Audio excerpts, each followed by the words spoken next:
Pineapple உங்களோட favourite ஃப்ரூட்டாக இருக்குது. But ப்ரெக்னன்சியில் அதை நீ கண்டிப்பாக சாப்பிடவே கூடாது அப்படின்னு யாராச்சும் சொன்னாங்கன்னா, அவங்களுக்கு இந்த ரீலை மறக்காமல் ஃபார்வர்ட் பண்ணிவிட்டு நீங்கள் பைனாப்பிள் சாப்பிடுங்க.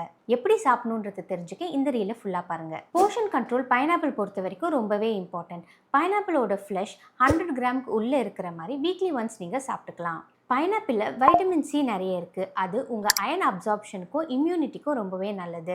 இதில் மேங்கனீஸ் நிறைய இருக்குது. அது உங்கள் பேபியோட போன் அண்ட் கார்டிலேஜ் டெவலப்மெண்ட்டுக்கு ரொம்ப நல்லது. இதில் இருக்க ஃபைபர் உங்கள் கான்ஸ்டிபேஷனை ரெடியூஸ் பண்ணுறதுக்கு ஹெல்ப் பண்ணும்.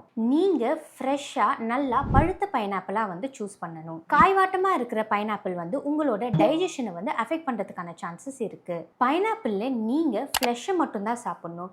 அதோட தண்டு பகுதி, அதாவது கோரை நீங்கள் அவாய்ட் பண்ணிக்கணும். ஏன்னா கோரில் தான் ப்ராமிலைன் இருக்குது. நிறைய குவான்டிட்டி ஆஃப் ப்ராமிலைன் சாப்பிட்றது உங்களோட சர்விக்ஸை சாஃப்டன் பண்ணிவிட்டு லேபர் ஸ்டார்ட் பண்ணுறதுக்கான சான்சஸ் இருக்கும். பைனாப்பிளை பழமாக மட்டும்தான் சாப்பிடணுமா, ஜூஸாக சாப்பிடக்கூடாதா அப்படின்னு கேட்டிங்கன்னா, நீங்கள் கண்டிப்பாக ஃப்ரெஷ் ஜூஸ் எடுத்துக்கலாம். பட் கேன்டு ஜூஸஸை அவாய்ட் பண்ணுறது நல்லது.